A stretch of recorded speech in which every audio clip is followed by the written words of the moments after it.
मुक्ताश्रये रत्नविशेष सेव्ये शुकादिवाञ्छये सुमनोदिगम्ये क्षणं गवेन्द्रस्य पदाम्बुजाते विश्रम्यतां मानसराजहंसः मायातमो निराकर्त्रे गोभिः सर्वार्थदर्शिने स्वान्तस्थाय हरेर्नित्यं विजराजाय ते नमः। जगतगुरु श्रीमद वल्लभाचार्य जी लिखित षोडश ग्रंथ व्याख्यानमाला अंतर्गत श्री यमुनाष्टकम અને બાલબોધ આ બે ગ્રંથોનો જે પ્રમાણે શ્રી ઠાકોરજીએ અને શ્રી આચાર્યચરણે કૃપા કરી એ પ્રમાણે કંઈક અર્થ સમજવાને માટે વિનમ્ર પ્રયાસ કર્યો. એ જ ક્રમમાં આજથી ત્રીજા ક્રમનો આરંભ થાય છે. એનું નામ છે સિદ્ધાંત મુક્તાવલી. ગ્રંથમાં આપણે પ્રવેશ કરીએ એની પહેલા કંઈક ગ્રંથ વિશે આપણે જાણી લઈએ. તો શ્રી મહાપ્રભુજીના એક સેવક અચ્યુતદાસ સનોડિયા લીલામાં લલિતાજીના સખી, એમનું નામ મધુરા. વાણી બોલે તો લાગે કે સાક્ષાત અમૃતનું પાન કરી રહ્યા હોય. અત્યંત પ્રિય બધાને. મથુરામાં જન્મ થયો એક સનાઢ્ય બ્રાહ્મણને. ત્યાં લગભગ 9 વર્ષની ઉંમર હતી અને મા બાપની સાથે ગયા છે શ્રી ગિરિરાજજીની પરિક્રમા કરવાને માટે. શ્રી ગિરિરાજજીના સ્વરૂપના દર્શન થયા. મન એવું બધું લાગી ગયું, એટલું બધું લાગી ગયું કે મા બાપને કહ્યું કે હવે હું કાયમને માટે અહીંયા ગોવર્ધનમાં જ રહીશ. પિતાએ કહ્યું કે બેટા તારે વૈરાગ્ય લેવો છે. એટલે કહ્યું કે પિતાજી લેવાનું શું, હું તો વૈરાગી છું જ. મારું લગ્ન તો થયું નથી અને આન્યરમાં પણ કેટલા દિવસને માટે હું રહીશ. કદાચ મને મન થશે તો આવીશ પાછો. 10, 20, 25 દિવસે જે સગા સંબંધી હતા એમને આ દીકરો સોંપ્યો. મા બાપ ત્યાંથી નીકળ્યા. ક્યારેક પરાસોલી જાય છે, ક્યારેક શ્રીકુંડ જાય છે. આ પ્રમાણે ત્યાં આગળ રહેશે. એક દિવસ શ્રી મહાપ્રભુજી પધાર્યા છે વ્રજમંડલમાં. જ્યારે શ્રી ઠાકોરજીની આજ્ઞા થઈ કે આવીને મારી સેવાનો પ્રકાર શરૂ કરો, આન્યોરમાં સદુ પાંડેને ત્યાં શ્રી આચાર્યચરણ પધાર્યા છે. ભગવદ આજ્ઞા અનુસાર શ્રી ઠાકોરજીના દર્શન ઇત્યાદિ થયા. સદુ પાંડેને સેવક બનાવ્યા. લાગ્યું કે અચ્યુતદાસ એ પણ દૈવી જીવ છે એટલે નામ નિવેદન કરાવ્યું. શ્રી આચાર્યચરણની પાસે આવી વિનમ્રતાપૂર્વક ત્યાં આગળ ઉભા છે કે બેઠા છે અને ખૂબ વિનમ્રતાથી વિનંતી કરી કે મારી પર એટલી કૃપા કરો કે માનસીમાં મારું મન લાગે. શ્રી આચાર્યચરણે જાણ્યું કે આ દૈવી જીવ છે અને શ્રી આચાર્યચરણે પોતાનું ચરણામૃત એમને આપ્યું છે. હવે એક ચરણામૃતનો પ્રભાવ કેવો છે એ ચરણામૃત લે છે અને એ ચરણામૃતને કારણે એમની પર અનન્ય અનુગ્રહ થાય છે. પાન કર્યું, આંખે લગાડ્યું, મસ્તકે લગાડ્યું, હૃદય લગાડ્યું અને નેત્ર અલૌકિક થઈ ગયા. નેત્ર અલૌકિક થયા એનું પરિણામ એ આવ્યું કે શ્રી ઠાકોરજીની લીલાના દર્શન થવા લાગ્યા. એ જ ચરણામૃતને મસ્તક પર પધરાવ્યું છે. જેવી રીતે મર્યાદા માર્ગમાં મહાદેવજી ગંગાજી મહાદેવજીના મસ્તક પર પધારે છે અને કાયમને માટે શ્રી મહાદેવજી પ્રસન્ન થયા. એ જ રીતે જ્યારે આ ચરણામૃત છે માથે પધરાવ્યું છે અને શ્રી મહાપ્રભુજી એમની પર એટલી બધી કૃપા કરી, કૃપાના ફલ સ્વરૂપે એમને માનસી ત્યાંને ત્યાં જ સિદ્ધ થઈ અને માર્ગનો જે સિદ્ધાંત હતો એ સિદ્ધાંત પણ એમને હૃદયારૂઢ થયો છે. હજી તો શ્રી આચાર્ય ચરણે બીજી આગળ કોઈ આજ્ઞા કરી નથી, પણ એની પહેલા જ એમને આ કૃપા થઈ અને માર્ગનો સિદ્ધાંત હૃદયારૂઢ થયો. શ્રી આચાર્ય ચરણે કૃપા કરી, ત્યાર પછી એમને સિદ્ધાંત મુક્તાવલી નામનો ગ્રંથ ભણાવ્યો છે. ઉત્તમ દૈવી જીવ તરત જ મન ભગવાનની માનસી સેવામાં લાગી ગયું. કાયમને માટે ગોવિંદ કુંડની પાસે એક ગુફામાં રહેતા હતા. એમના નેત્ર પ્રેમ રસથી કાયમને માટે ભરેલા રહે અને એ નેત્રમાં એટલો બધો પ્રેમ હતો, એમના નેત્રમાં કાયમ શ્રી આચાર્ય ચરણ બિરાજમાન રહે. શ્રી ગુસાઈજી પ્રભુ ચરણ પણ ત્યાં આગળ પધારતા અને દર્શન કરવાને માટે પધારતા. કારણ જ્યારે આમના નેત્રોમાં જુએ ત્યારે શ્રી ગુસાઈજી પ્રભુ ચરણને પણ શ્રી આચાર્ય ચરણના દર્શન થતા હતા. શ્રી ગુસાઈજી પ્રભુ ચરણ માર્ગની રીત ભાત, શ્રી ગોવર્ધનજીની લીલાનો ભાવ આ બધું પૂછતા ખૂબ જ પ્રસન્ન થતા અને અનન્ય અનુગ્રહ આ ભગવદીય જીવ ઉપર થયો. બીજી તરફ શ્રી ગુસાઈજી પ્રભુ શરણ જે પણ સામગ્રી શ્રી ગોવર્ધનધરજીને ધરે, અચ્યુતદાસ ગોવિંદ કુંડ પર બેઠા બેઠા એ જ બધો અનુભવ કરતા. કે એક અર્થઘટન એવું પણ મળે છે કે શ્રીનાથજી બાબાએ એટલી બધી અનુગ્રહ કર્યો હતો આ જીવ ઉપર કે પોતાના હૃદયમાં આ સેવકને સ્થાન આપ્યું હતું અને એમના દ્વારા શ્રી ગુસાઈજી પ્રભુચરણ જાણતા કે સામગ્રી કેવી સિદ્ધ થઈ છે. નિત્ય શ્રી ગુસાઈજી પ્રભુચરણ પધારે. આવી રીતે ખૂબ અનુગ્રહ કર્યો શ્રી આચાર્ય ચરણે અને આ અચ્યુતદાસ સનોડિયા આવા જે ભગવદીય વૈષ્ણવ હતા એમને આ એક ગ્રંથ જે અધ્યયન કરાવ્યો, જે હવેનો આપણો વિષય છે, એનું નામ છે સિદ્ધાંત મુક્તાવલી. સિદ્ધાંત જીવનમાં ખૂબ જરૂરી છે. કોઈ પણ વ્યક્તિ હોય એનું ઘડતર એમનેમ નથી થતું. એના જીવનમાં એથિક્સ જોઈશે, લોયલ્ટી જોઈશે, એના જીવનમાં કોઈ પ્રિન્સિપલ્સ જોઈશે, એના જીવનમાં કોઈ કમિટમેન્ટ જોઈશે, એના જીવનમાં ડેડિકેશન જોઈશે. ઘણું બધું ભેગું થાય. તો અહીંયા જે ચર્ચા કરી છે એ સિદ્ધાંત કયા છે એ પણ આપણે વિચારીએ. તમારા અને મારા જીવનમાં સિદ્ધાંતનું મહત્વ શું છે અને એમાં પણ ખાસ કરીને જે પુષ્ટિમાર્ગીય સિદ્ધાંતો છે એની સમજણ આપણને આ ગ્રંથ દ્વારા મળે છે. તો શ્રી આચાર્ય ચરણના અનુગ્રહ સ્વરૂપે આ ગ્રંથ તેના 21 શ્લોકો છે. વિક્રમ સંવત 1555 જતીપુરામાં આ ગ્રંથ એનું લેખન કાર્ય થયું અથવા તો ભણાવવામાં આવ્યો એવું અનુસંધાન મળે છે. બાલબોધ ગ્રંથમાં સર્વ સિદ્ધાંત સંગ્રહમ, બાકીના બધા સિદ્ધાંતોની ચર્ચા કરી અને સિદ્ધાંત મુક્તાવલીમાં શ્રી આચાર્ય ચરણ પોતાના એટલે પુષ્ટિમાર્ગના જે સિદ્ધાંતો છે એ સિદ્ધાંતો સમજાવે છે. હવે આપણે ભાષાંતર વાંચીએ તો આ સિદ્ધાંતોને આપણે સમજી ન શકીએ, એટલા માટે આપણી સર્વની પર કૃપા કરી છે ટીકાકારોએ, અને ટીકાકારો 9 જેટલા ટીકાકારો છે.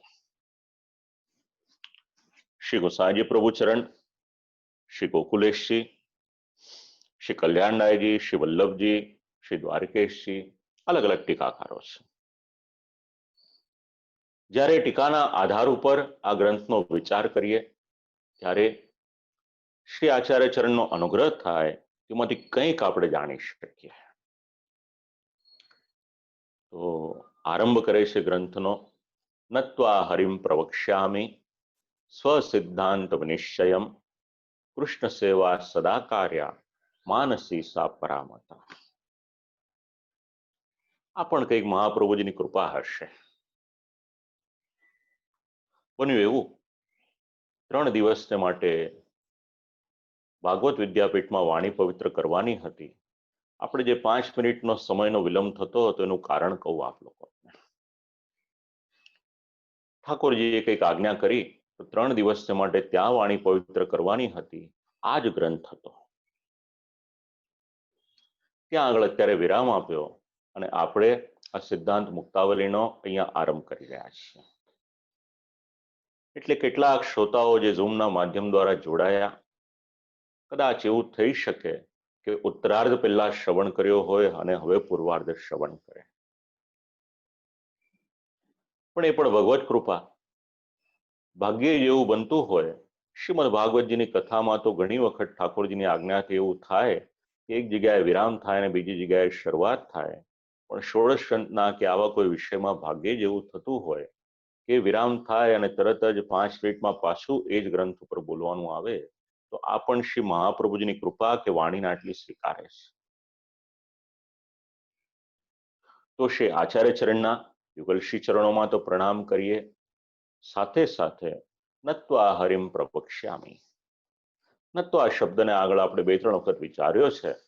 એટલે અહીંયા એટલું અનુસંધાન લઈએ કે હરિ ભગવાન શ્રી ઠાકોરજીના યુગલ શ્રી ચરણોમાં શ્રી મહાપ્રભુજી પ્રણામ કરે છે, નમન કરે છે અને સ્વસિદ્ધાંત એટલે પુષ્ટિ માર્ગનો પોતાનો જે સિદ્ધાંત છે, શુદ્ધાત્મિક બ્રહ્મવાદને માટેના શ્રી આચાર્ય ચરણનો જે મત છે એનું નિરૂપણ કરવાનો આરંભ કરી રહ્યા છે. અને એમાં સર્વપ્રથમ સિદ્ધાંત સમજાવ્યો છે, કૃષ્ણ સેવા સદા કાર્ય. જીવનું કર્તવ્ય શું એટલે સમજાવ્યું કૃષ્ણ સેવા. પછી એ કૃષ્ણ કેવા છે એ તો આપણે આગળના ગ્રંથોમાં જાણીશું. અહીંયા એટલું અનુસંધાન લઈએ કે તમને ને મારે કર્તવ્ય શું છે, તો આપણું એક જ કર્તવ્ય, એનું નામ છે ભગવત સેવા. પછી કઈ રીતના કરવાની એ તો નવરત્નમ આપણને સમજાવશે. સિદ્ધાંત રહસ્યમાં બીજા સિદ્ધાંતો જાણીશું, ચતુશ્લોકીમાં જાણીશું. જે ગ્રંથો આવશે બધા એકબીજાની સાથે જોડાયેલા છે. સુંદર મજાની મોતીની એક માળા હોય એવા આના 21 શ્લોક, અને આવી બધી માળાઓ સિદ્ધ થાય અને આપણે ષોડશ ગ્રંથ એની વાક પુષ્પાંજલિ શ્રી ઠાકોરજીને સમર્પિત કરી શકીએ, શ્રી આચાર્ય ચરણને સમર્પિત કરી શકીએ. આ સુંદર બધા શ્લોકોનું અર્થઘટન વિચારીએ આપણે.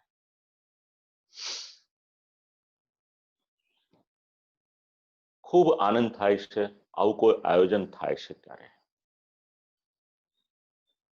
કારણ જો પુષ્ટિ માર્ગમાં છીએ આપણે તો આ બધા સિદ્ધાંતો જાણવા આપણા માટે જરૂરી છે. કોઈ બ્રહ્મ સંબંધ લે પછી એના મનમાં પ્રશ્ન હોય કે મારે સેવા કરવી કે ન કરવી, એ પ્રશ્નોનું નિરાકરણ આપણને આ બધા ગ્રંથોમાંથી મળશે. તો પહેલો એક સિદ્ધાંત સમજાવ્યો, એનું નામ છે કૃષ્ણ સેવા સદા કાર્ય. અને આ સિદ્ધાંત શ્રી મહાપ્રભુજી પોતાના કોઈ પણ કલ્પનાના આધારે સમજાવતા નથી. એનો જે સિદ્ધાંત છે એનો મૂળ વેદ છે અને સાથે સાથે શાસ્ત્રનો સિદ્ધાંત છે. તો વેદ પ્રતિપાદિત સિદ્ધાંત એનું નામ છે કૃષ્ણ સેવા. તો સેવામાં એક શબ્દનું કાયમ ધ્યાન રાખવાનું, એનું નામ છે તત્સુખ. જો લૌકિકની સેવા હોય તો એમાં પણ આપણે આ ધ્યાન રાખીએ તો આ તો અલૌકિકની સેવા છે. જે સ્વામીની આપણે સેવા કરવાની હોય એ સ્વામીને જેના દ્વારા સુખ મળી શકે એ બાબતનો આપણે ખાસ ધ્યાન રાખવાનું.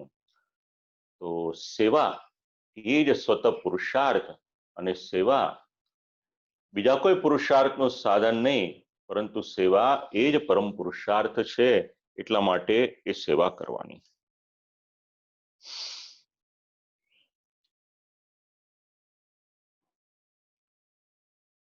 જૈમિની મુનિનો સિદ્ધાંત, એનું પણ અનુસંધાન લીધું. હવે જીવ ભગવાનથી વિખૂટો પડેલો છે, એને પાછું ભગવાનની પાસે પહોંચવાનું છે, તો એને સેવા કરવાની. તો કોની કરવાની? એટલે કહ્યું કૃષ્ણ સેવા, કૃષ્ણની સેવા કરો. હવે જેમણે બ્રહ્મ સંબંધ લીધા હોય એમના મનમાં અહીંયા આગળ એક પ્રશ્ન થવો જોઈએ કે આપણો સંબંધ બ્રહ્મની સાથે કરાવ્યો અને આપણને સેવા કરવાને માટેની આજ્ઞા આપી, તો કૃષ્ણ સેવા કરો એવું કહ્યું, તો આ બ્રહ્મ અને કૃષ્ણ આ બંને એક જ છે કે અલગ અલગ છે?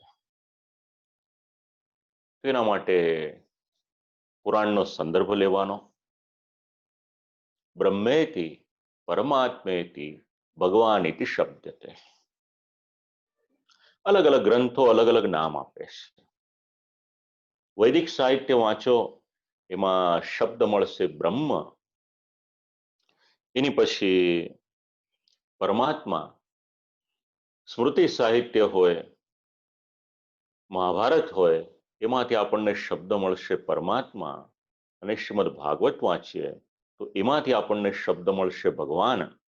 પણ આ ત્રણેય શબ્દ એને સાથે રાખીએ અને બાજુમાં કૃષ્ણ શબ્દ લખીએ તો બ્રહ્મ કહો તો પણ કૃષ્ણ છે, પરમાત્મા કહો તો પણ કૃષ્ણ છે, અને ભગવાન કહો તો પણ કૃષ્ણ છે. કે જે કૃષ્ણનો પરિચય જ્યારે શ્રુતિ કરાવે છે ત્યારે એવું કહે છે કે રસો વૈસહા. બસ આ જ સ્વરૂપની આપણે સેવા કરવાની છે, એનું નામ છે કૃષ્ણ સેવા. કારણ કે કૃષ્ણસ્તુ ભગવાન સ્વયં, આ વાત તો સ્વતઃ સિદ્ધ થયેલી છે શ્રીમદ ભાગવતમાં.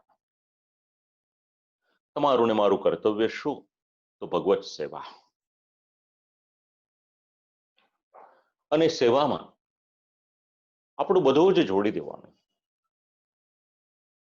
હવે 9 પ્રકારની ભક્તિ, એને મર્યાદાની રીતે પણ વિચારી શકાય અને પુષ્ટિની રીતે પણ વિચારી શકાય.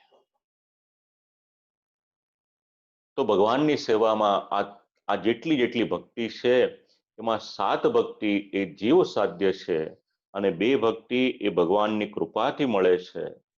તો એ બધાને ભગવાનની સેવામાં આપણે જોડવાનું છે. તો ક્યારેક ભગવાન આપણી પર કૃપા કરીને આપણને કહે કે ચાલ હું તને મોક્ષ આપું છું, તો ભગવાનના ભક્તનો સ્વભાવ કેવો હોય?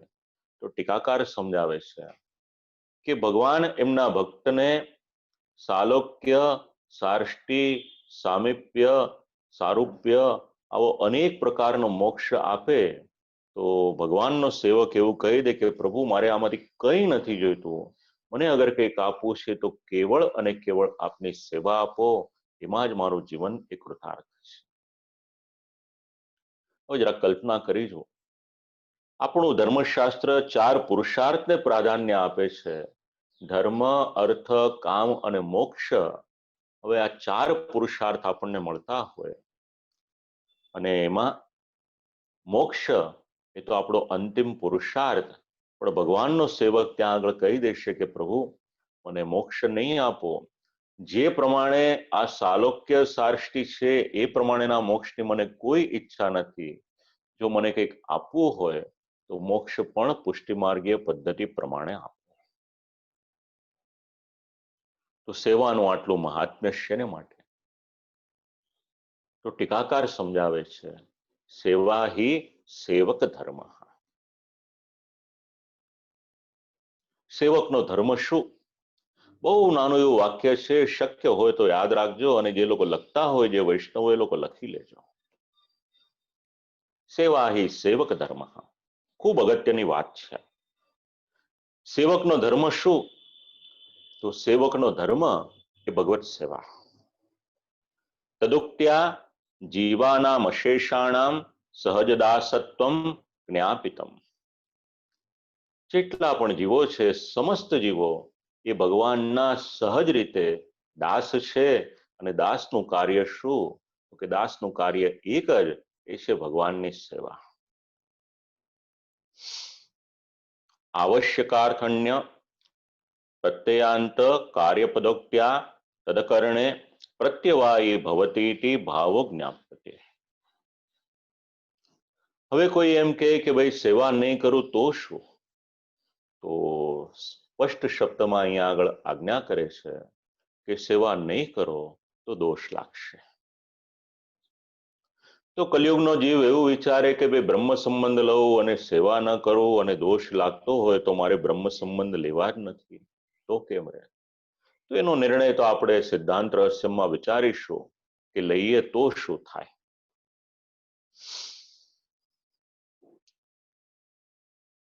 તો આજ્ઞા આપે છે શ્રી આચાર્ય ચરણ, કૃષ્ણ સેવા. હવે એનાથી આગળ આ સેવા 1 દિવસ કરવાની, 2 દિવસ કરવાની, 3 દિવસ કરવાની, વર્ષ કરવાની, 5 વર્ષ, 10 વર્ષ, કેટલો સમય? કંઈક તો ટાઈમ ડ્યુરેશન હોવું જોઈએ ને એનું.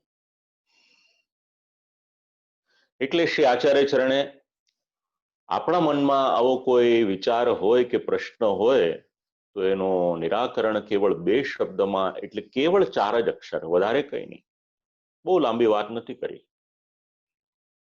કૃષ્ણ સેવા આ પહેલું પદ, અને સાથે સાથે પૂછ્યું કે કેટલો સમય કરવાની, એટલે આજ્ઞા કરી સદા કાર્ય. પછી એમાં એવું નહીં કે તમે 1 દિવસ કે 2 દિવસ કરો કે વર્ષ કે 2 વર્ષ કરો, એ તો કાયમને માટે કરવાની. અને કાયમને માટે સેવા કરવાની તો એનું અનુસંધાન ક્યાંથી મળે? એટલે અણુભાષ્યમાં એનું અનુસંધાન કે ઈશ્વર પ્રાપ્તિના જે સાધનો છે એની સતત આવૃત્તિ કરવી જોઈએ.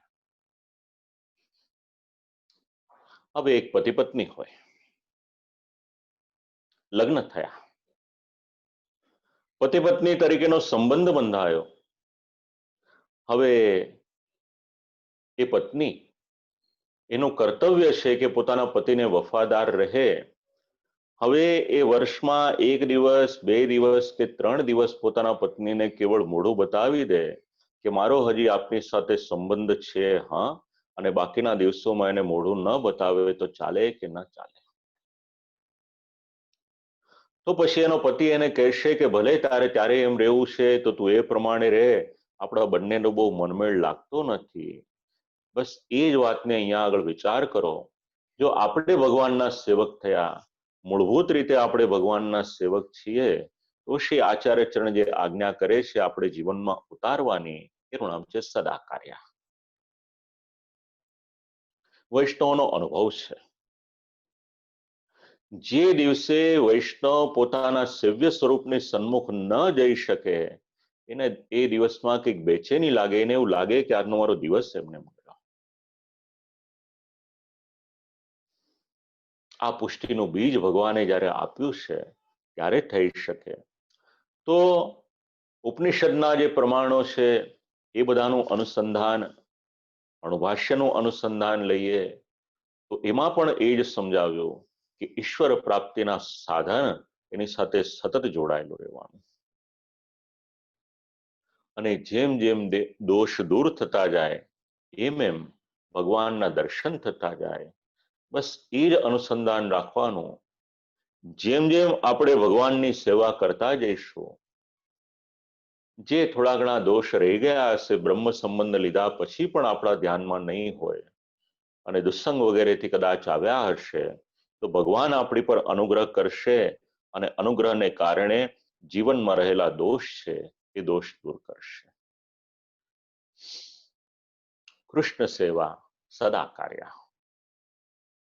જો પુષ્ટિમાર્ગીય વૈષ્ણવ છે તો એણે આ વાક્યને પોતાના કાળજે કોતરી રાખવાનું.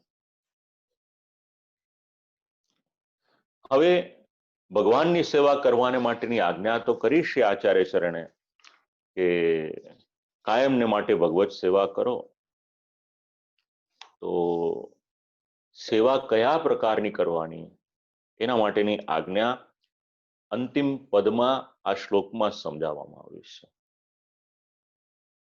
કૃષ્ણ સેવા સદા કાર્યા. અને પછી શ્રી આચાર્ય ચરણ આજ્ઞા કરે છે માનસી સા પરામતા.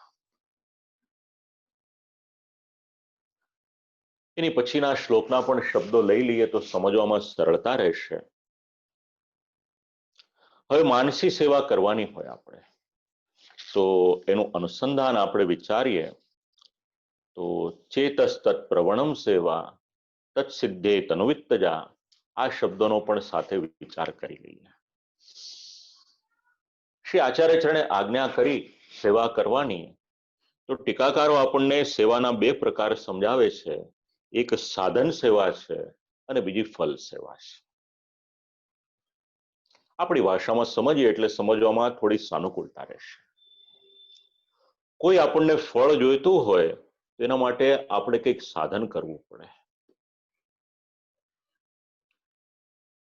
કોઈક વસ્તુ આપણે લેવી હોય, બજારમાં કંઈક લેવાને માટે ગયા આપણે ઠાકોરજીની સામગ્રીને માટે કેટલાક ફળ લેવા છે. એના માટે આપણી પાસે એક થેલી રાખી હોય, એ થેલીમાં બધા ફળ પધરાવ્યા આપણે એને સામગ્રી કહીએ.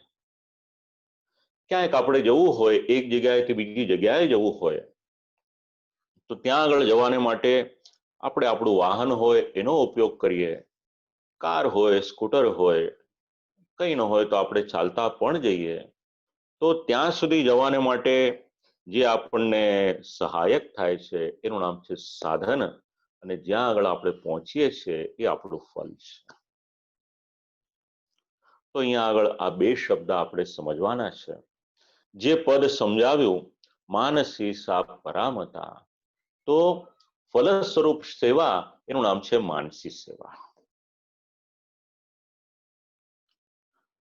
હવે માનસી સેવા એનો સંબંધ આપણા મનની સાથે છે. તો ભગવાનની પાસે જ્યારે આપણે જઈએ છીએ તો આપણું મન પણ ભગવાનની પાસે જવું જોઈએ. તો પ્રભુની પાસે જ્યારે જઈએ આપણે આપણું શરીર લઈ જઈએ છીએ તો શરીરની સાથે સાથે આપણું મન પણ લઈ જવાનું, એની સાથે સાથે આપણી વાણીનો વિનિયોગ પણ કરવાનો.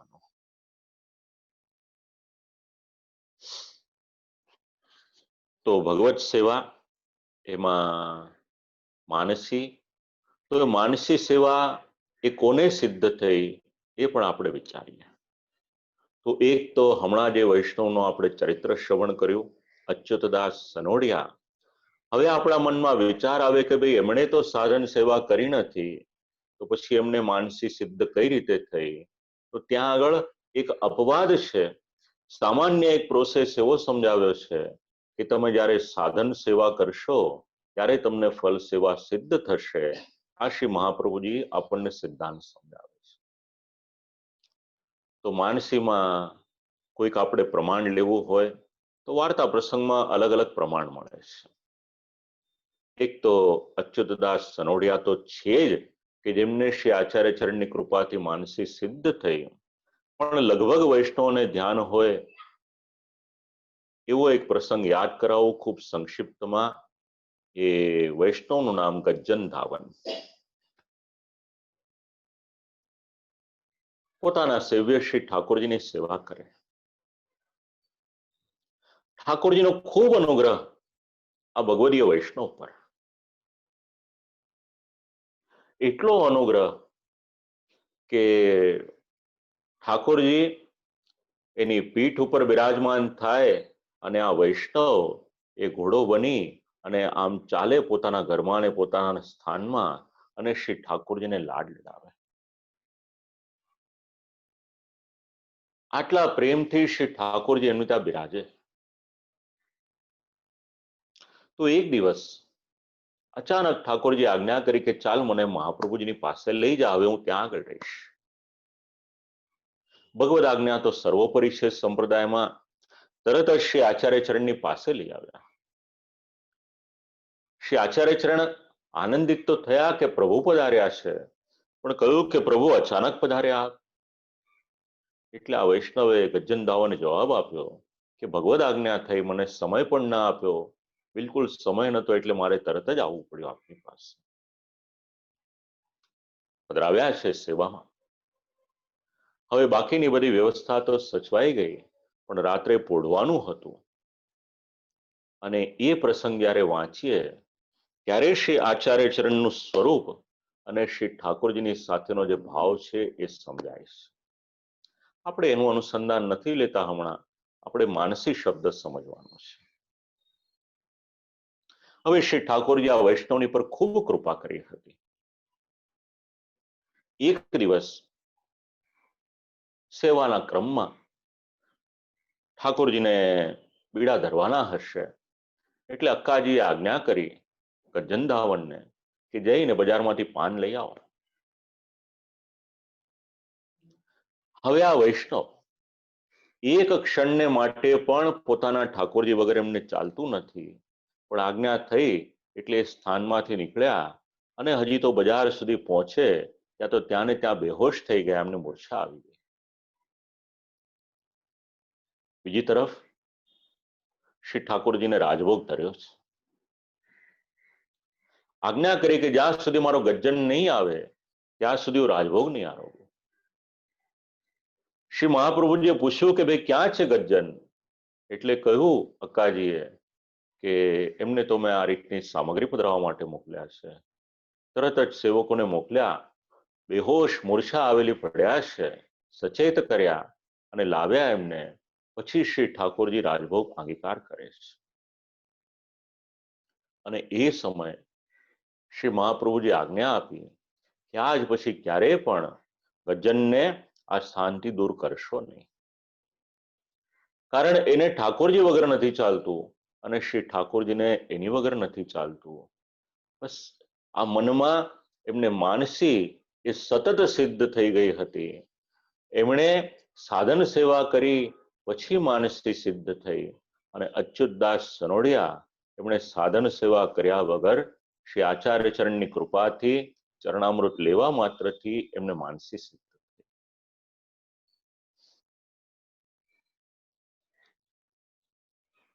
તો જો પુષ્ટિ માર્ગમાં આગળ વધવું હોય, શ્રી આચાર્ય ચરણ સમજાવે છે માનસી સા પરામતા.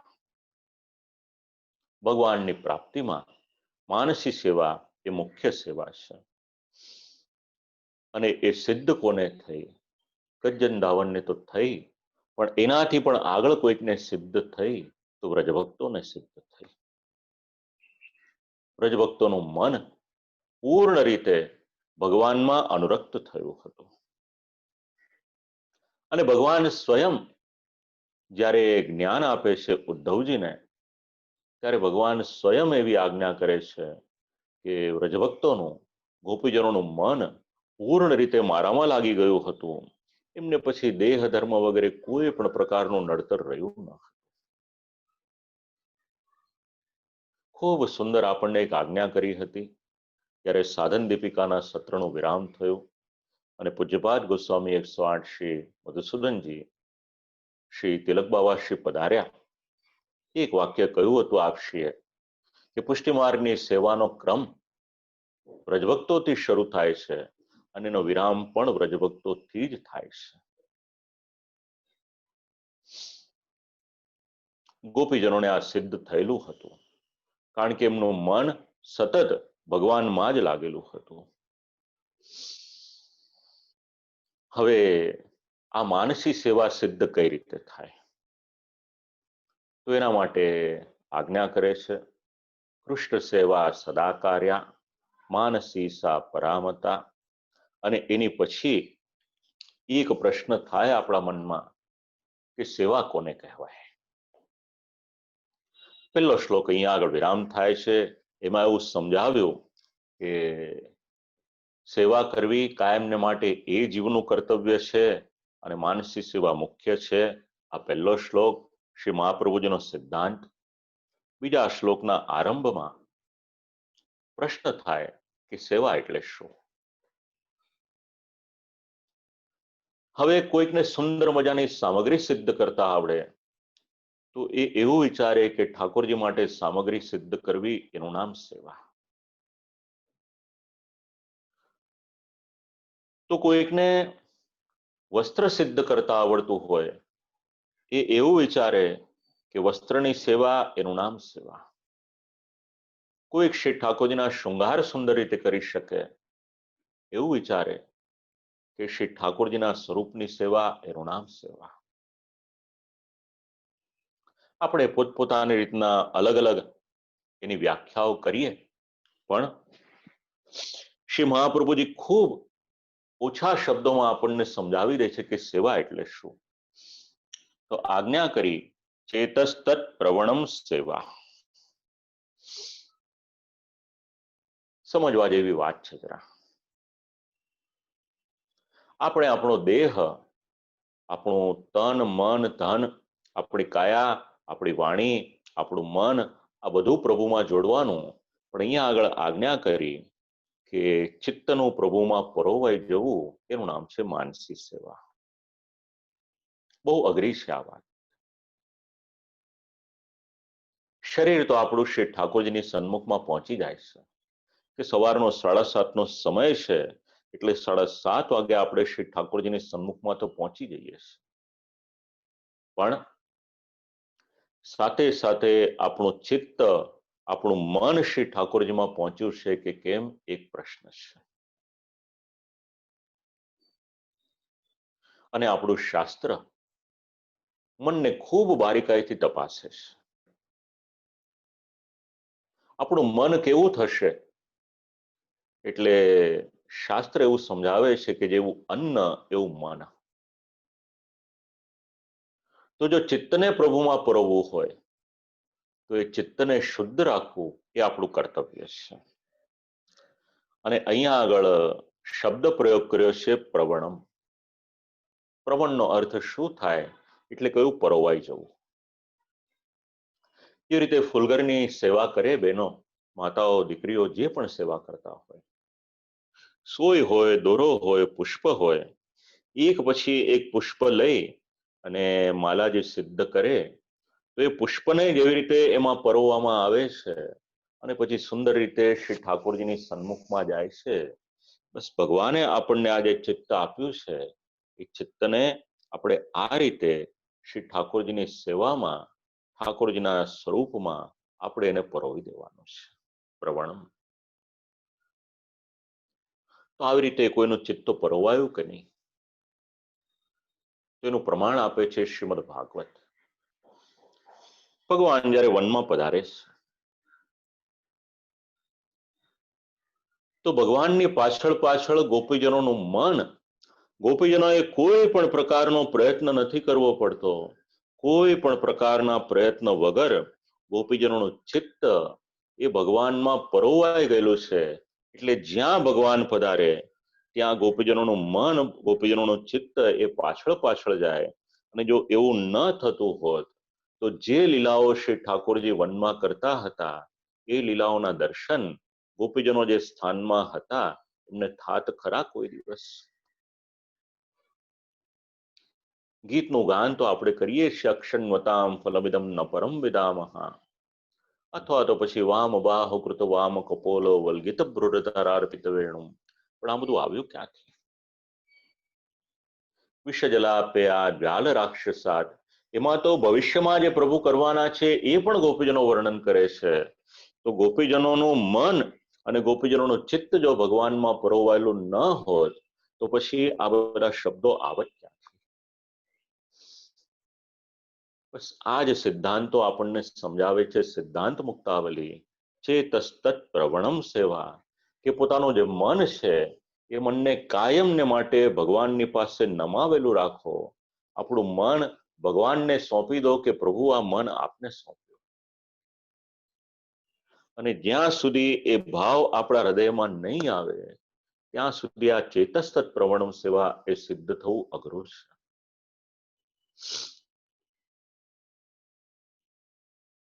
શું સુંદર શબ્દો છે શ્રી આચાર્ય ચરણના, અને એના ભાવના અનુસંધાન આપણે લઈએ શ્રીમદ ભાગવતજીની સાથે તો આપણને સમજાય.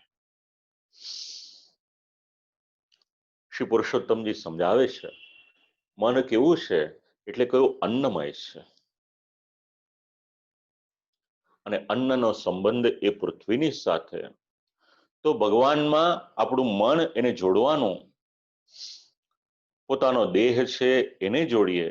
આમ કરતા કરતા કાયિક સેવા પણ કરીએ અને સાથે સાથે કાયાની સાથે સાથે માનસી એ સિદ્ધ થશે.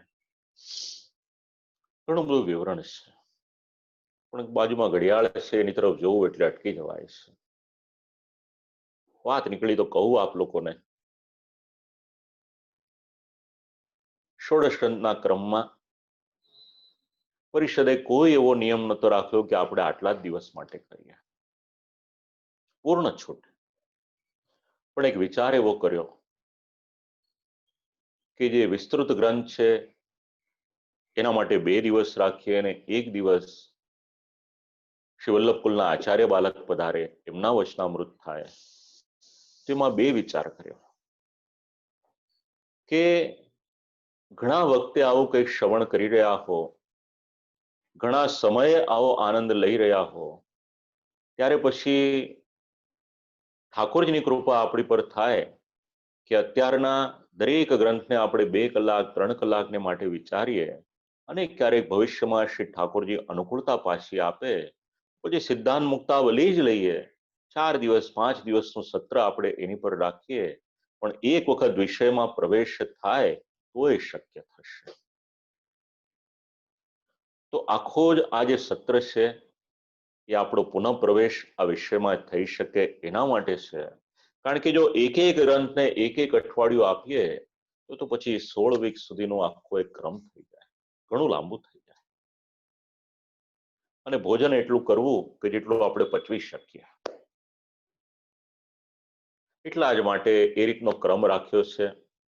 આ સિદ્ધાંત મુક્તાવલીનો ક્રમ પણ એ જ રીતના રાખ્યો છે. આજે અને આવતીકાલે એ ઠાકોરજીની કૃપાથી મારું વક્તવ્ય થશે અને પરમ દિવસે શ્રી વલ્લભકુલના આચાર્ય બાલક પધારશે. વિનંતી તો એ જ કરી છે કે આ જ પદ ઉપર આપશ્રીનું વક્તવ્ય થાય અને આપણે સેવા માર્ગને કંઈ સમજી શકીએ એવી જ વિનંતી કરી છે. ચેતસ્તત પ્રવણમ સેવા. ચિત્તને પ્રભુમાં પરોવો, મનને પ્રભુમાં લગાવો. ચિત્તની વૃત્તિ ભગવાન શ્રી કૃષ્ણમાં આપણી પરોવાઈ જાય એ જ સેવા અથવા તો એ જ ભક્તિ છે. હવે આ ક્યારે શક્ય થાય તો એના માટે આગળની આજ્ઞા કરે છે, તત્સિદ્ધે તનુવિત્તજા. સેવા કેટલા પ્રકારની? સાચ ફલરૂપા સાધનરૂપા ચાસ્તે. સેવાના 2 વિભાગ મુખ્ય, એક ફલરૂપા, બીજી સાધનરૂપા. તત્ર માનસી સા પરા ફલ રૂપેત્યર્થઃ. એટલે જે માનસી સેવા છે એ ફલરૂપ છે. એમાં પ્રમાણ કોણ? તો યથા વ્રજ સીમંતીની નામ. એમાં પ્રમાણ અગર કોઈક હોય તો શ્રી ગોપીજનો છે. હવે બાહ્યાભ્યંતર ભેદેન તયોરાભ્યંતરી માનસી બાહ્યાયાહ ફલરૂપા બાહ્યાતુ તત્સાધન રૂપા. બાહ્ય રૂપા અને આંતરરૂપા શ્રી પુરુષોત્તમજી આવા 2 શબ્દ દ્વારા આપણને સમજાવે છે. અને ઇન્દ્રિયોને ભગવત સેવામાં જોડવાની. હવે ચેતસ્તત પ્રવણમ સેવા એનું પણ નિરૂપણ કર્યું અને તત્સિદ્ધે તનુવિત્તજા. હવે એની સિદ્ધ કરવાની હોય તો સાધનરૂપ જે સેવા છે એમાં શબ્દ પ્રયોગ કર્યો છે તનુવિત્તજા. ખૂબ મતાંતર છે આના માટેના. કોઈ શાસ્ત્રીય વધારે અર્થઘટનમાં આપણે એનો પ્રવેશ નથી કરવો. કારણ પરમ દિવસે જ્યારે શ્રી વલ્લભકુલના આચાર્ય બાલક પધારશે ત્યારે જ આ તનુવિત્તજા શબ્દ આપણને સમજાવશે. માટે તનુવિત્તજા એના માટેનો જે શાસ્ત્રનો મત છે, ઉક્ત સેવા સાધને ઇતરે ઇત્યાહુસ્તદીતિ, એનું નિરૂપણ કરવામાં આવ્યું છે. હવે 2 રીતે આને વિચારી શકાય છે. તનુવિત્તજા એક જ પદ જે મૂળ શ્લોકમાં છે એનું અનુસંધાન લો. આપણા સમજવાને માટે 2 શબ્દને આપણે સંક્ષિપ્તમાં વિચાર કરીએ. તનુનો અર્થ થાય છે આપણું શરીર અને વિત્તનો અર્થ થાય છે આપણી પાસે રહેલું ધન. ઠાકોરજીની સાથે આપણે આપણું મન ક્યારે જોડી શકીશું? જો જ્યારે આપણું શરીર અને આપણું ધન આ બંને આપણે શ્રી ઠાકોરજીને સમર્પિત કરી દઈશું ત્યારે આપણું મન પણ શ્રી ઠાકોરજીમાં જોડાશે. પણ ટીકાકારો એવું સમજાવે છે કે એવી ભૂલ ન કરશો કે કેવળ તમારું તન અને તમારું ધન ધરી દો અને તમારું મન ન લાગે એવી ભૂલ કરશો. તો સેવામાં આપણી કાયા પણ જોડવાની, સાથે સાથે ભગવાને આપેલું જે દ્રવ્ય હોય એ પણ જોડવાનું, અને એની સાથે સાથે આપણું મન છે એ પણ જોડવાનું છે. આપણી જેટલી ઇન્દ્રિયો છે એનો નિયોગ શ્રી ઠાકોરજીની સેવામાં કરો. ગદ્ય મંત્રને યાદ કરતા જજો એટલે આ શબ્દનું અનુસંધાન મળી જશે.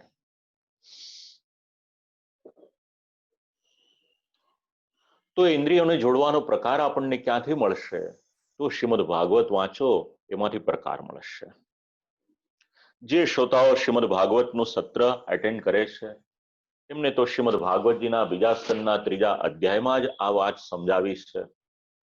જે એટેન્ડ ન કરી રહ્યા હોય એમના માટે સંક્ષિપ્તમાં એ વાત સમજાવી દઉં કે ભગવાને આપણને જેટલી ઇન્દ્રિય આપી, આંખ આપી તો આંખ દ્વારા ભગવાનના દર્શન કરો, પગ આપી તો ઠાકોરજીને માટે કોઈક સામગ્રી વગેરે લાવવાની હોય એમાં વિનિયોગ કરો. ભગવાને આપણને હાથ આપ્યા છે તો હાથનો વિનિયોગ પણ ભગવત સેવામાં કરો. કેવળ અલંકાર આભૂષણ ધારણ કરીએ એટલું પર્યાપ્ત નથી. જ્યાં સુધી એ હાથ ભગવત સેવામાં જતા નથી ત્યાં સુધી એની સાર્થકતા નથી.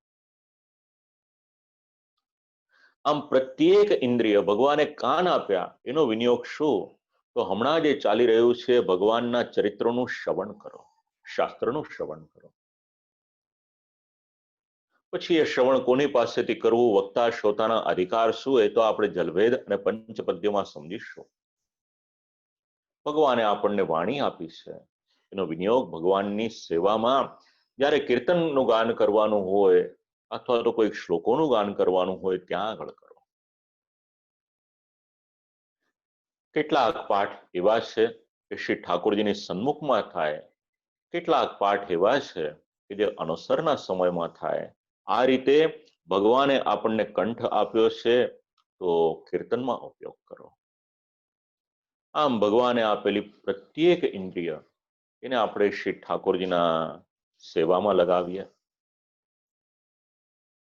અને સંપત્તિને માટે પણ અનેક પ્રમાણ મળે છે. વાર્તાના પ્રસંગનું બહુ વિવરણ નથી કરતો, પણ યાદ કરાવો આપ લોકોને. કોઈક સેવક એવા થયા કે સેવ્ય સ્વરૂપને એક મોતીની માલાજી ધરવાની હતી, તો જે કંઈક હતો એનો વિનિયોગ એમાં કરી લીધો. ભગવાને પૂછ્યું કે ભાઈ મારી પાસે માળાની ક્યાં કમી હતી? એટલે સેવકે પોતાનો દૈન્ય ભાવ બતાવ્યો કે પ્રભુ આપની આજ્ઞા તો સાચી છે, પણ મારો તો સેવક ધર્મ છે ને, મારે તો મારો ધર્મ નિભાવવો પડે, માટે આપને માટે આ કંઈક કર્યું એ કંઈ મારા માટે બહુ બધું કર્યું એની સમાન નથી. આ સેવકનો ભાવ છે. કેટલાકનો સ્વભાવ એવો હોય કે કરે થોડું અને દેખાડે વધારે, પણ વૈષ્ણવ કોને કહેવાય? બધું જ કરી દે અને કોઈ પણ વસ્તુનો દેખાડો ન કરે, એનું નામ વૈષ્ણવ છે. તો કોઈક ભગવદીય વૈષ્ણવ એવા પણ થયા, આપણી કલ્પનામાં ના આવે, સંશય થાય કોઈકને તો કે 1 લાખ રૂપિયાનું ગુલાબનું ફૂલ કઈ હોઈ શકે ખરું? પણ શ્રી ઠાકોરજીએ એની પણ સેવા કેવી સ્વીકારી.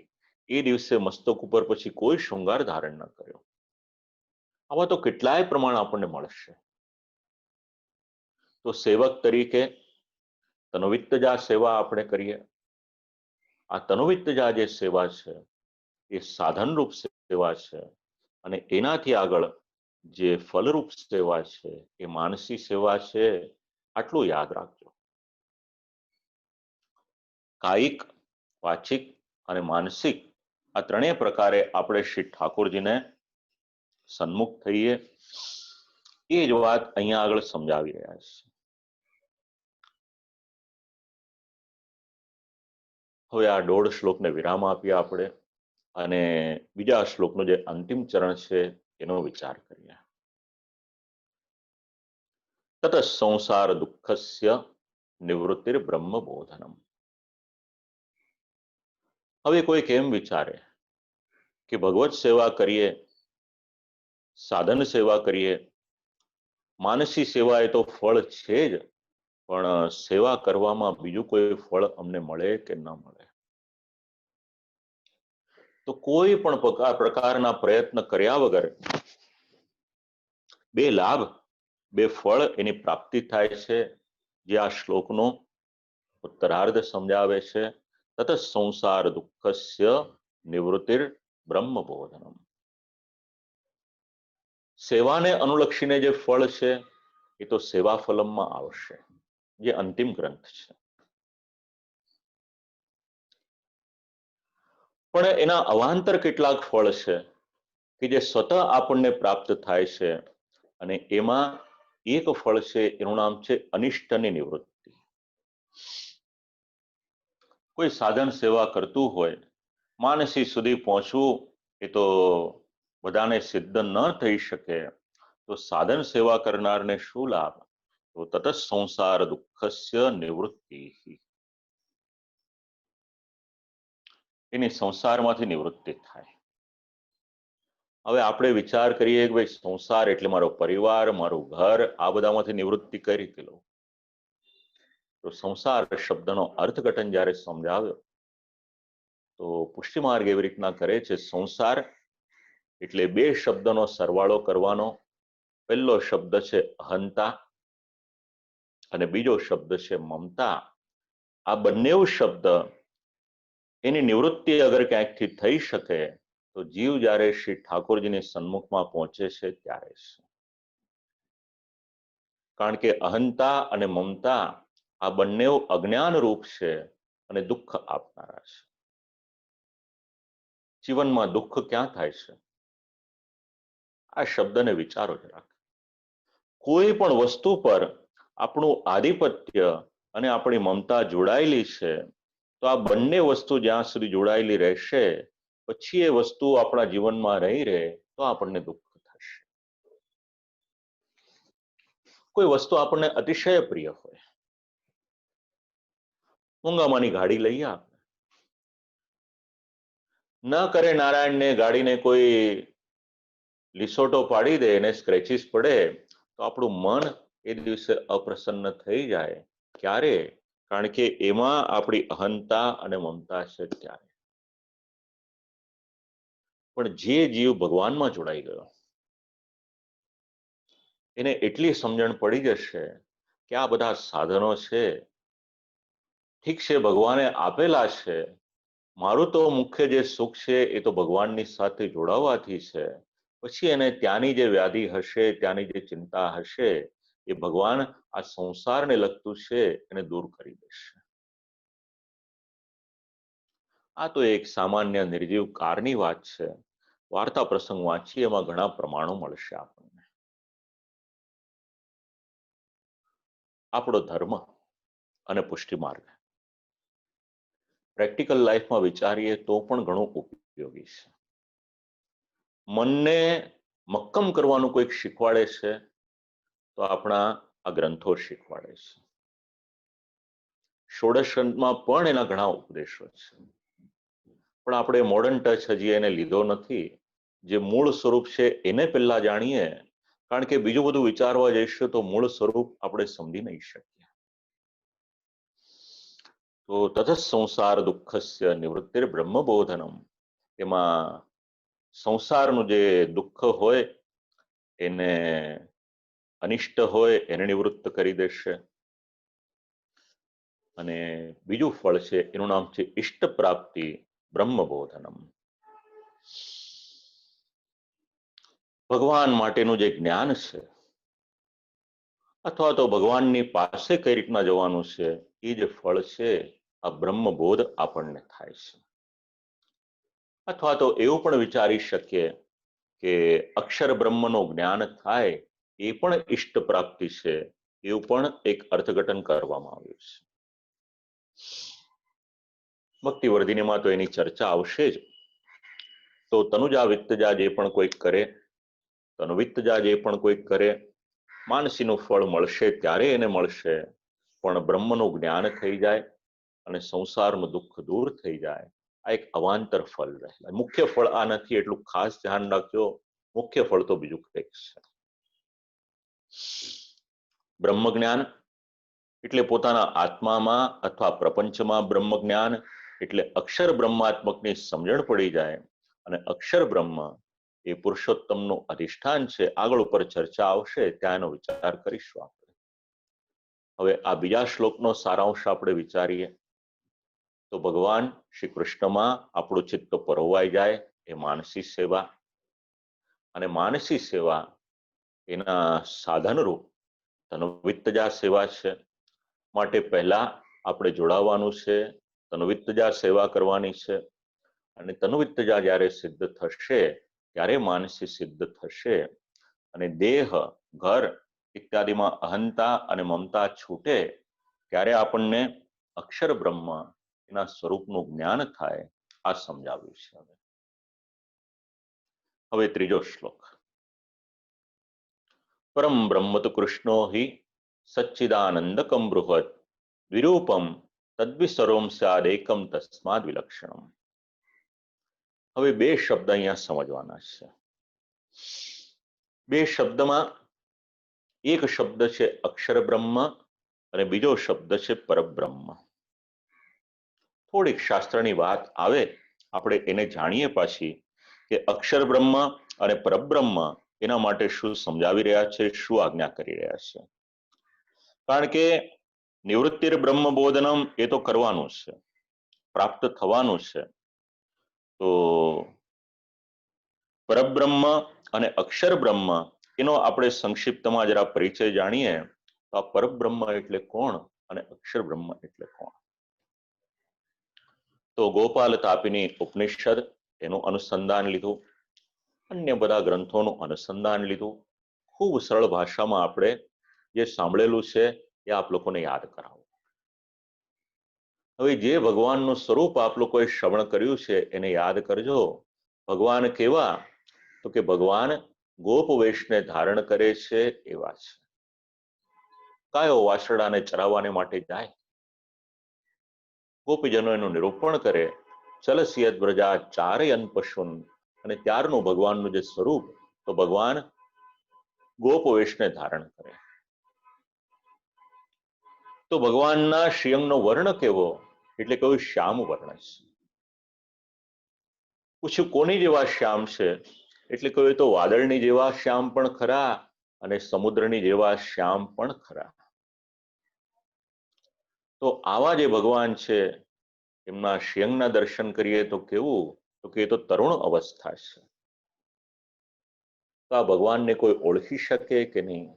એટલે કહ્યું કે વેદ ઉપનિષદ એનો આધાર લો તો ભગવાન જાણી જવાશે. બસ આ જ ભગવાન, આ જ સ્વરૂપનું વાત અહીંયા આગળ કરી રહ્યા છે. એ જ બીજું કોઈ નહીં પણ જે ગોપાલ છે, જે ગોપાલ છે, જે કૃષ્ણ છે એ જ પરબ્રહ્મ છે. અને એનાથી પણ આગળ વિચારવું હોય તો જેમને માં યશોદાજીએ લાડ લડાવ્યા, જેમની સેવા માં યશોદાજીએ કરી, એને જ શ્રી મહાપ્રભુજી અહીંયા આગળ પરબ્રહ્મ શબ્દથી ઓળખાવે છે. આ આપ લોકોને મેં ખૂબ સરળ કરીને સમજાવ્યું છે. કારણ કે શાસ્ત્રનો મત, ટીકાકારોના શબ્દ જો એને ડિટેલમાં વાંચવા જશો તો પછી પરબ્રહ્મ શબ્દ સમજાશે કે કેમ એક પ્રશ્ન છે. યશોદોત્સંગલાલિતો નત્વન્ય ઇતિ જ્ઞાપનાય મૂલ નામોક્તમ. બીજું કોઈ નહીં. જેમની સેવા માતા યશોદાજીએ કરી, જેમને માં યશોદાજીએ લાડ લડાવ્યા, જે કૃષ્ણ મૂળ નામ, જેમને સંપ્રદાયમાં આપણે શ્રી ગોપીજન વલ્લભ કહીએ છીએ, એ જ પરબ્રહ્મ. હવે અનુસંધાન લો. આગળ જે આજ્ઞા કરી કૃષ્ણ સેવા સદા કાર્યા, એ સેવા કોની કરવાની? તો આ જ પરબ્રહ્મની સેવા કરવાની છે. હવે બીજો પ્રશ્ન આવે કે અક્ષર બ્રહ્મ સચ્ચિદાનંદકમ બૃહદ, તો સચ્ચિદાનંદકમ બૃહદ તો અક્ષર બ્રહ્મને સમજવાનું. આ બધી શુદ્ધાદ્વૈત બ્રહ્મવાદનું જ્ઞાન છે. તો અક્ષર બ્રહ્મને અહીંયા આગળ સચ્ચિદાનંદકમ એ શબ્દથી ઓળખાવ્યું છે. અત્ર ભેદકમ રૂપમાહુઃ સચ્ચિદેતિ એતે હિ ભગવદ ધર્માત્મકાહ પ્રકટિત ત્રિતયાત્મકમ અક્ષરમ બ્રહ્મ. હવે આ અક્ષર બ્રહ્મને સમજવું હોય તો આપ લોકોએ જે ઘણી વખત શ્રવણ કર્યું છે એ ત્રણ શબ્દનો આધાર આપણે લેવાનો, અને એ ત્રણ શબ્દ એટલે કયા?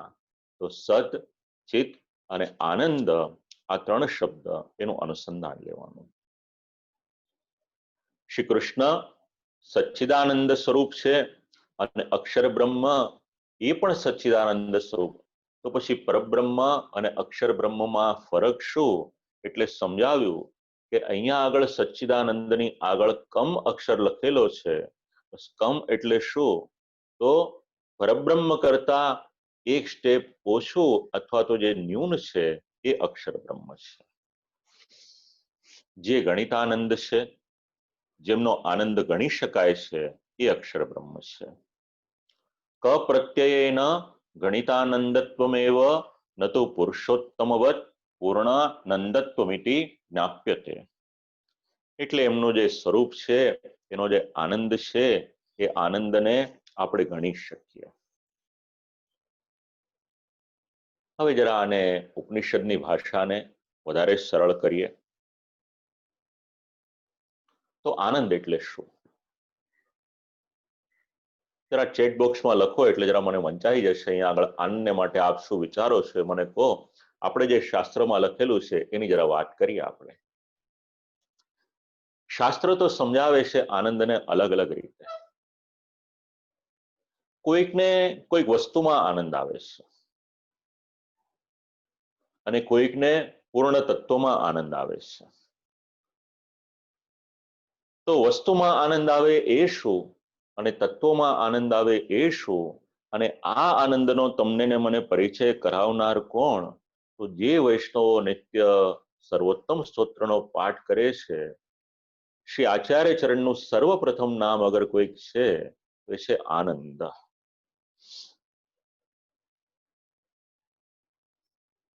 ચાલો, 3-4 જવાબ આવ્યા, મેં વાંચી લીધા અહીંયા આગળ.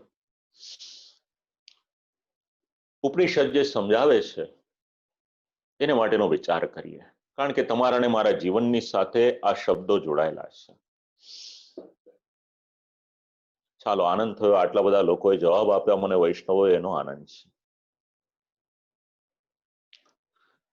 હવે એક લૌકિક આનંદની ગણતરી. આપણે બે શબ્દ સમજવાના છે, ધ્યાન રાખજો. એક ગણિતાનંદ છે, એક અગણિતાનંદ છે. એટલું સમજીશું એટલે આપણે અક્ષર બ્રહ્મને ઘણી રીતે જરાક જાણવાને માટે સાનુકૂળતા થઈ જશે.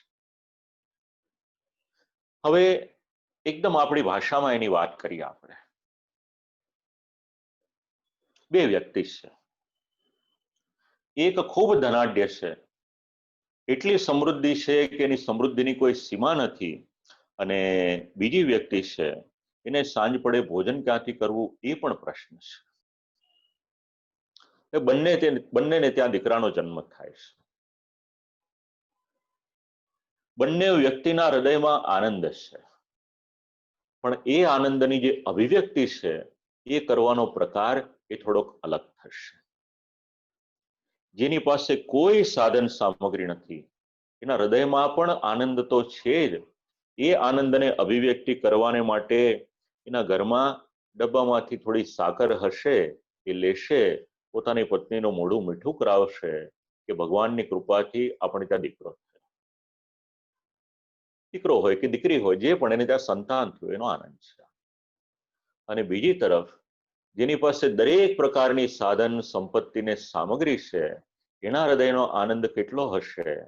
તો ભગવાને એને સામર્થ્ય આપ્યું છે, એ સામર્થ્યના કારણે એ બહુ મોટું કોઈ આયોજન કરે અને આયોજન ન કરે કદાચ, તો પછી એના જેટલા પણ મિત્ર હોય, પરિવારજન હોય, આપ્તજન હોય, એ બધાને મોઢું મીઠું કરાવવાને માટે એમને ત્યાં મીઠાઈ મોકલશે. અને હવે તો મીઠાઈનું સ્થાન પણ ધીરે ધીરે ચોકલેટ્સ લેવા લાગી છે. પણ જે પણ હશે, જે યોગ્ય લાગે. બસ આ જ વાત હવે ઉપનિષદના માધ્યમ દ્વારા સમજીએ. એક સાધારણ મનુષ્ય હોય, એના હૃદયને જેટલો આનંદ થાય એની કરતા 100 ગણો આનંદ ભગવાને જેને સામર્થ્ય આપેલું છે એને થશે. એને જેટલો આનંદ થાય એની કરતા 100 ગણો આનંદ મનુષ્ય ગંધર્વ જે દેવોની જાતિમાં આવે છે એને થશે. એની કરતા વધારે આનંદ દેવ ગંધર્વ, મનુષ્ય ગંધર્વ કરતા દેવ ગંધર્વ એ ઉપરની જાતિમાં છે, એ દેવતાઓની જાતિમાં આવે, મનુષ્ય ગંધર્વ નહીં. તો એ દેવ ગંધર્વને થશે કે જે અપ્સરાઓની સાથે નિવાસ કરે. એની કરતા 100 ગણો આનંદ પિતૃલોકમાં જે નિવાસ કરે છે એમને થશે. એમની કરતા પણ 100 ગણો આનંદ શૌત સ્માર્ત કર્મથી જે દેવ બન્યા હશે એમને થશે. એમની કરતા પણ 100 ગણો આનંદ ઇન્દ્રનું પદ એમની કરતા પણ ઊંચું છે, કારણ કે ઇન્દ્ર દેવાદિદેવ છે, એમને થશે. અને ઇન્દ્રની કરતા પણ જો વધારે આનંદ કોઈકને થશે તો એ બ્રહ્માને થશે. બસ બ્રહ્માજી સુધી આ આનંદ આવ્યો. હવે આ બધો જ આનંદ છે એની ગણતરી થઈ ગઈ. આ બધા જ આનંદની એક સીમા છે, એની ગણતરી કરી શકાય એવું છે 100ના મલ્ટિપ્લિકેશનમાં. એટલે એને નામ આપવામાં આવ્યું છે ગણિતાનંદ. બસ આ અક્ષર બ્રહ્મનું પણ આવું જ છે. ત્યાં સુધીનો જે આનંદ છે, જે સ્વરૂપ છે, એ બધું જ આનંદની ગણતરીમાં આવી જશે. પણ એનાથી પણ આગળ એક સ્થાન છે જે પૂર્ણ પુરુષોત્તમનું સ્થાન છે. એમનો આનંદ કોઈ પણ ગણી શકતું નથી. તો એ આનંદ ક્યાંથી સમજી શકાય? તો એ આનંદને જો અનુભવવો હોય તો જ્યારે જ્યારે જે વૈષ્ણવોને ત્યાં શ્રીમદ ભાગવતજીની સપ્તાહ થાય અને એમને ત્યાં જ્યારે ઠાકોરજીના પ્રાદુર્ભાવનો મહોત્સવ હોય ત્યારે એ આનંદનો અંશ આપણને સમજવા મળે છે.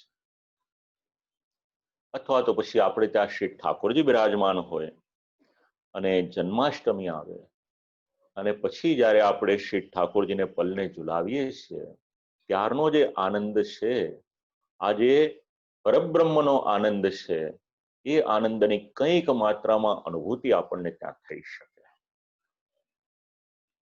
તો સમજવાનું શું છે?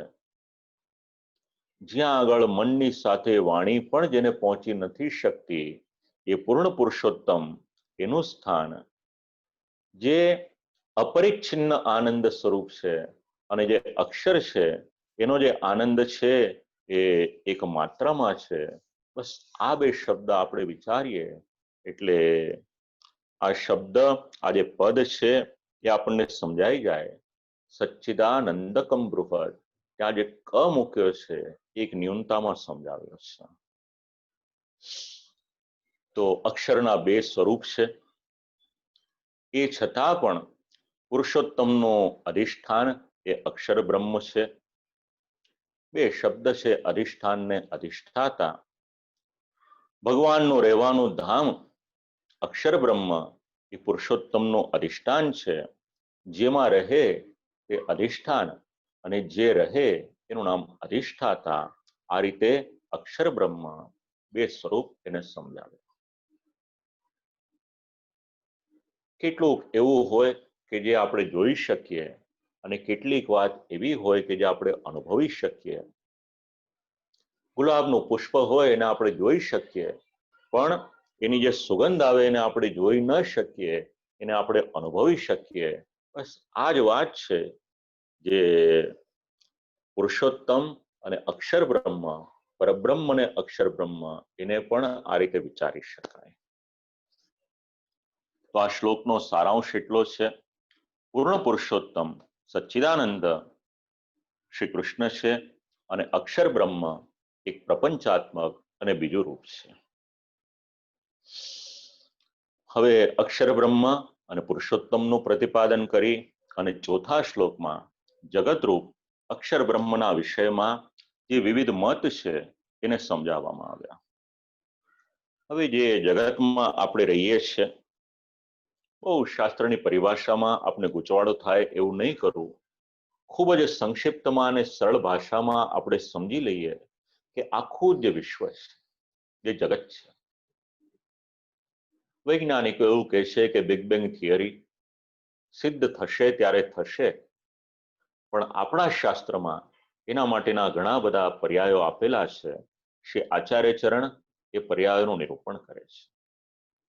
અપરમ તત્ર પૂર્વસ્મિન વાદિનો બહુધા જગોહુ માયિકમ સગુણમ કાર્યમ સ્વતંત્રમ ચેતિ નૈકદા. જગતને માટે અલગ અલગ મતમતાંતર છે. અને મતમતાંતર કેવા? અપરમ તત્ર પૂર્વસ્મિન એટલે અક્ષર બ્રહ્મના એક ભેદ રૂપે બતાવ્યું, એમાં અનેક વિચારોનું ભિન્ન ભિન્ન મંતવ્ય છે. એક શબ્દ છે આમાં માયિકમ. માયિકમ ઇતિ માયાવાદિના. એક મત એવો છે કે આ જગતને માયિક એટલે પ્રપંચ રૂપે વર્ણવે છે, એને જગત મિથ્યા છે એવું કહે છે. એટલે જે માયાવાદી છે એ આ જગતને મિથ્યા એ પ્રમાણે સમજાવે છે. બીજો મત સગુણમ. સગુણમ ગુણકાર્યમિતિ સાંખ્યા. હવે કોઈ સાંખ્ય મતને અનુસરતા હોય એમને પૂછવામાં આવે કે ભાઈ આ જગત કેવું? એટલે જવાબ આપશે, જગતના સ્વરૂપને સગુણ શબ્દથી ઓળખાવશે. સાંખ્યવાદી માને છે કે પ્રકૃતિના 3 ગુણોમાંથી આ જગતની રચના થાય છે. જો એક મત માને છે કે જગત મિથ્યા છે, બીજો મત એવું માને છે સાંખ્યનો કે પ્રકૃતિના 3 ગુણમાંથી આની રચના થાય છે. હવે એનાથી આગળ ત્રીજો મત, એમને પૂછ્યું એટલે શ્લોકમાં શબ્દ છે કાર્યમ. કાર્યમ દ્વયોણુકાદિ ક્રમેણેશ્વર કાર્યમિતિ નૈયાયિકા. હવે નૈયાયિક જગતને ઈશ્વરનું કાર્ય માને છે, પણ એ લોકો એવું માને છે કે પરમાણુઓમાંથી આ જગત બન્યું છે. પૃથ્વી, જલ, તેજ, વાયુ, આકાશ, આ સૂક્ષ્મ પરમાણુઓનો ઈશ્વરની ઈચ્છાથી સંયોગ થાય છે, પછી એમાં ક્રિયા થાય છે અને એના દ્વારા આ જગત રચાય છે. એનાથી આગળ સ્વતંત્રમ. મીમાંસકોને પૂછ્યું કે ભાઈ આપની દ્રષ્ટિએ જગત શું છે? એટલે સ્વતંત્રમ ન કદાચિદ અનિદૃશ્યમ જગદીતિ મીમાંસકા. એટલે એવું કહે છે કે સ્વતંત્ર અત્યારે જેવું નજર પડે છે એ જ પ્રમાણે છે, એનો કોઈ પણ કરતા નથી. એટલે કર્મને જ ઈશ્વર તરીકે એ લોકો સ્વીકારે. આ સ્વતંત્રમ શબ્દ છે. અને ચકારેણ વેદ બાહ્યમિતિ સંગૃહ્યંતે. ચ અક્ષર એટલે જે લોકો વેદના મતને માનતા નથી. એવું કોણ? તો 3 મત છે વિશેષ કરીને કે જે વેદના અસ્તિત્વને કે મતને માનતા નથી. એક જૈનિઝમ છે, બીજું બૌદ્ધિઝમ છે અને ત્રીજું છે ચારવાક. ચાલો જરા ચારવાકને માટે 2-4 વાક્ય સાંભળીએ આપણે. ચારવાકની થિયરી શું છે? આજનું વિશ્વ જેને અનુસરે છે એ ચારવાકની થિયરી છે. ચારવાકે સિદ્ધાંત આપ્યો, ઋણમ કૃત્વા ઘૃતમ પિબેત. કે કોઈ વસ્તુની જરૂરિયાત છે તો પોતાની પાસે પૈસા હોય તો વસાવો, અને પોતાની પાસે પૈસા ન હોય તો ઋણમ કૃત્વા એટલે દેવું કરો, પણ એ મટીરિયાલિઝમમાં પૂરેપૂરા ઇન્વોલ્વ થાવ અને બધી વસ્તુઓને ભોગવો. પછી કોઈએ પૂછ્યું ભાઈ ઋણ કરીશું તો પૈસા તો પાછા આપવા પડશે ને. ક્રેડિટ કાર્ડ તો આપણે સ્વાઇપ કરી દઈશું, પણ જ્યારે એનું બિલ આવશે, એની જે સાયકલ હશે 30 દિવસ કે 45 દિવસની, ત્યારે પૈસા તો આપવા પડશે કે નહીં? તો કે ત્યારે જોયું જશે. તો કે ત્યારે પૈસા નહીં હોય તો શું? એટલે એમણે એમની થિયરી આપી, ભસ્મીભૂતસ્ય દેહસ્ય પુનરાગમનમ કુતાહ. જ્યાં સુધી શરીર છે ખાઓ પીઓ ને મજા કરો.